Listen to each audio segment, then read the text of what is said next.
Hello everyone, welcome to trending economics. आज के इस वीडियो में हम देखने वाले हैं कृषि समंक क्या होता है, जिसे इंग्लिश में एग्रीकल्चरल स्टैटिस्टिक्स बोलते हैं। यहाँ समंक को आप आंकड़े भी बोल सकते हैं और स्टैटिस्टिक्स की जगह डेटा शब्द का भी यूज़ कर सकते हैं।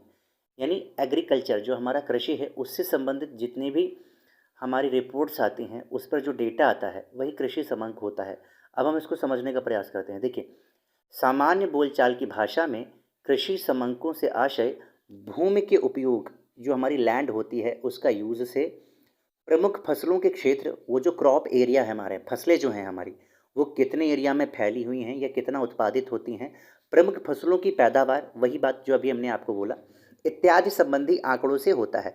तो कृषि समंकों में हम ये देखते हैं कि ज़मीन कितनी है, उपजाऊ कितनी है, ऊसर कितनी है, या फसल चक्र क्या है, किस हिसाब से चलाया जा रहा है किसी भी एरिया में, या मुख्य फसलें किसी भी एरिया में कौन कौन सी हैं, वो कितनी मात्रा में पैदा हो रही हैं। जब इस पर हम कोई आंकड़े लाते हैं, समंक या डेटा लाते हैं, तो इसको एग्रीकल्चरल स्टैटिस्टिक्स कहते हैं। ये नॉर्मल सी डेफिनेशन हो गई। 2-3 लाइन मेन जो है वो देखते हैं। देखिए, कृषि समंकों से अभिप्राय उन समंकों से होता है जो कृषि व्यवस्था यानी एग्रीकल्चरल सिस्टम को प्रत्यक्ष या अप्रत्यक्ष रूप से प्रभावित करते हैं। तो ऊपर जो दिया गया है यही नहीं, और भी बहुत सारी चीज़ें हैं जो एग्रीकल्चर यानी कृषि को या तो प्रत्यक्ष रूप से या अप्रत्यक्ष रूप से इसको क्या करते हैं, प्रभावित करते हैं। ठीक है, तो बहुत सारी चीज़ें हैं। इसमें हम कुछ उदाहरण देखते हैं जिससे आपको बिल्कुल क्लियर हो जाए।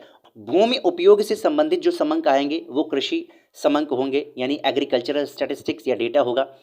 आपने देखा होगा साल दर साल पशुधन पर रिपोर्ट आती हैं। ठीक है, जो हमारी मवेशी होती हैं, दुधारू जो हमारी जानवर होते हैं, उन पर बहुत सारी रिपोर्ट्स आती हैं। ठीक है, तो वो कृषि समंक ही होती हैं, क्योंकि कृषि में वो भी आता है। मत्स्य पालन हो गया या मुर्गी पालन हो गया, ये दुग्ध उत्पादन पर जो रिपोर्ट्स आती हैं वो भी कृषि समंक ही होती हैं, एग्रीकल्चरल स्टैटिस्टिक्स या डेटा ही होती हैं। ऐसे वनों से संबंधित जो समंक आते हैं कि हमारे देश में इतना वन है, इस एरिया में सबसे ज़्यादा फॉरेस्ट है, अमुक प्रकार के जो पेड़ पौधे हैं वो ज़्यादा हैं, अमुक प्रकार के जो पेड़ पौधे हैं वो बहुत ही कम हैं। तो ये सारी चीज़ें जो आती हैं ना, वो कृषि समंक ही होता है, वो एग्रीकल्चरल स्टैटिस्टिक्स ही होता है। तो आई होप आपको ये चीज़ समझ में आएगा कि कृषि समंक क्या होता है।